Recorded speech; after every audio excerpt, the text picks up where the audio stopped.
Well, here's a few news articles that I thought were interesting. Aurora Borealis makes lights in the sky, but what they recently discovered is they destroy the ozone layer, which is interesting. I don't imagine there's anything much we can do about it, except, of course, what we're already doing, avoiding polluting the air with chemicals that also destroy the ozone layer. But it's an interesting thing to know. And as you probably know, Nancy Pelosi's husband was attacked by a apparently politically motivated attacker trying to get her.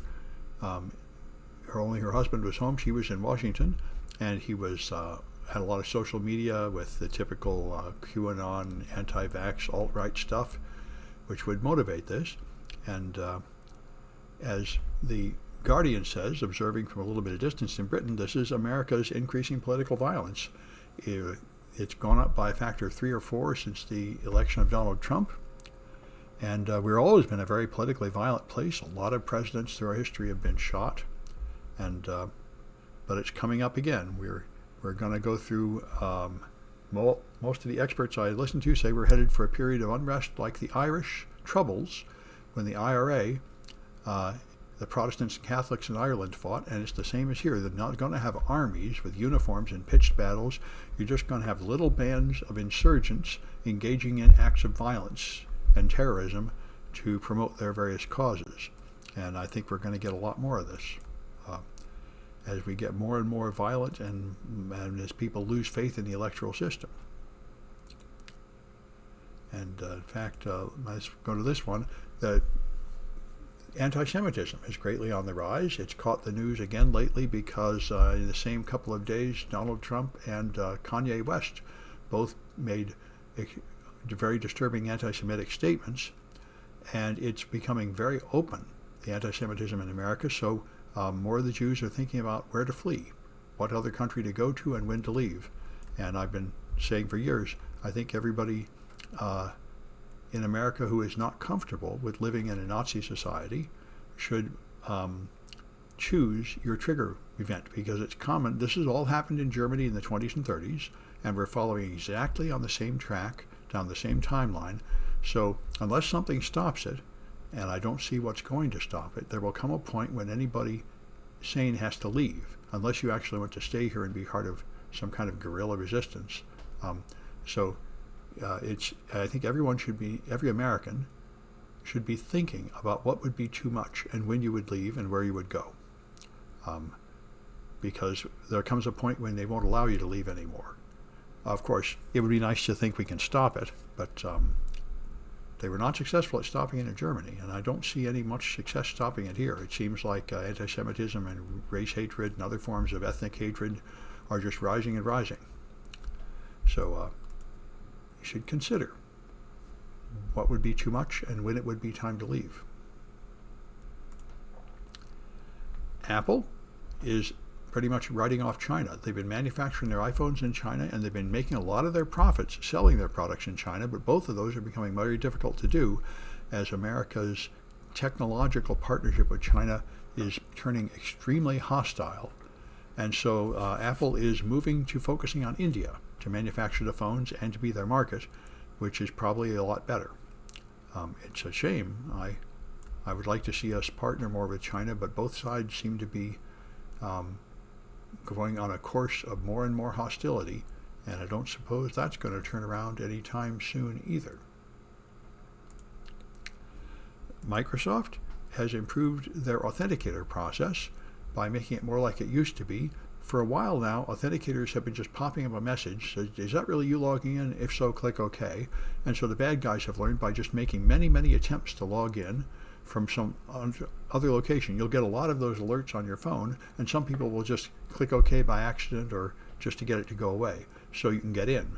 And so now they're changing that alert so that instead of just asking you to click OK, it will display a number which you have to type in on the web page. And therefore the attacker trying to get in will not have that number, and that seems like a good idea.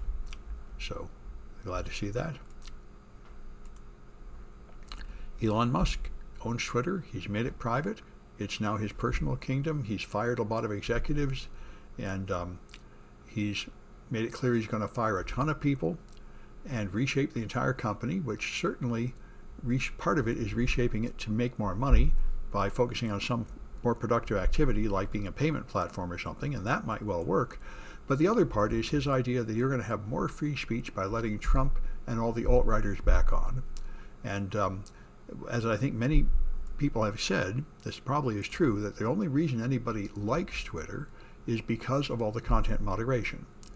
And if you let all the alt-right Nazis, racists, bigots, violent proponents of political violence back on, they will make it so toxic that nobody will want to be there and you won't make any money. So we'll see what happens.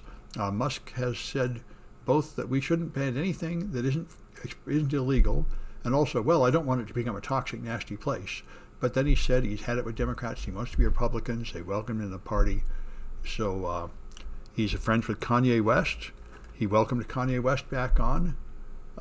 So, I think his idea of what's an acceptable level of discourse is far beyond what most current Twitter users want. And so we're going to see something big is going to change at Twitter. People are talking about leaving Twitter. We'll see what happens. One option is Mastodon. Mastodon is a decentralized network with separate servers. It looks a little bit more like IRC. But anyway, we'll see what happens. We expect big changes at Twitter, and probably not for the better, at least as far as the user experience is concerned. Although maybe it will make some money, which is, of course, another concern. So one way to do a denial of service attack is to bounce off other servers. Servers that use UDP do not have a handshake. The TCP handshake serves quite a few purposes, but one of the simplest purposes of the TCP handshake is it makes sure that the computer requesting service is in fact receiving the response. You send a SYN, the server sends back a SYN ACK, you must answer with an ACK. That means I'm actually talking to you. But as a UDP-based service just has a from address in it, and the reply goes to that from address. And you can send a packet that lies about the from address. So I can send a ping to someone, and the reply will go to somebody else. And UDP services allow that intrinsically. And many UDP services have a larger reply than the request.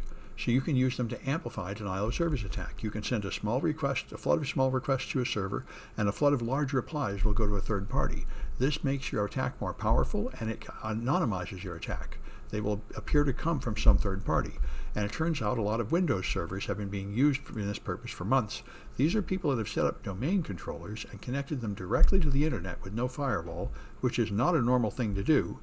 But they're small, unprofessional companies like religious organizations and such that apparently just don't know how to set up their network very well, and they don't monitor performance or security very well. So they've been used to perform large attacks for quite a while, and research groups have been tracking down which servers do this. So it's a thing to be aware of.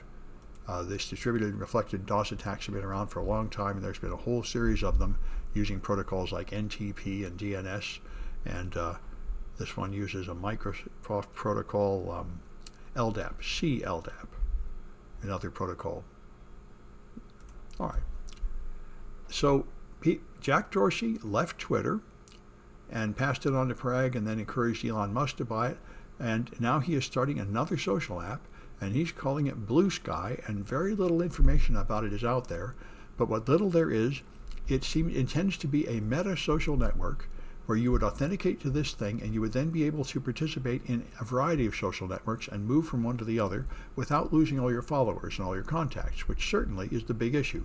People that have a lot of Facebook friends, if they can't leave Facebook without losing those people, same thing's true of Twitter and such. And so his Blue Sky would be some kind of meta app above that lets you have an identity and a social profile outside that, and somehow some part of it is stored on the blockchain, which is another big thing Jack Dorsey's in on. So we'll see if this goes anywhere. It's very new. It's just launched in beta. It's accepting users and hasn't even launched yet. And some part of it seems to be called Zion 2, a Web 5 app. This seems to be part of it. Or at least that's what I thought. This may be something different. No, this is Jack. So some part of it is called Zion. Perhaps this is the blockchain part of it. The information that's out there is sort of confusing. I don't quite get it. But anyway, that's a thing to be aware of. Jack Dorsey left Twitter apparently to make a sort of Twitter competitor here. And it may be interesting, depending on what comes out of it. And the greenhouse gases are very bad. They're hitting a record high. And all three gases are rising. This is methane, probably the most potent greenhouse gas, and is mainly produced by rotting garbage, also by cows, but I think the main cause is rotting garbage. And as you see, that's just been going up and up. And this is the famous carbon dioxide we've all been hearing about for a long time that just keeps going up and up. And this is nitrous oxide, which is also going up and up. So we really need to stop burning fossil fuels and stop doing these other things as soon as possible to limit the amount of damage we're doing to the climate. And the U.S. government is now going to test Paxlovid for long COVID. Paxlovid is currently the favored treatment for people who get COVID and are in a high-risk group. I took it myself. It's quite effective. It's apparently been a well-known antiviral for a while, just repurposed to work against COVID. I found it extremely effective. You take this, immediately the COVID symptoms go away. And although I did get a rebound a month later, but that's normal. Anyway, now they're going to try giving it to people for long COVID, a longer course of it. I guess 15 days instead of the 5 days you take for COVID. Long COVID is a huge problem. An enormous number of people are long-term disabled because of COVID, and they lack a treatment for it, so they're going to see if Paxlovid will help them, and that would be good.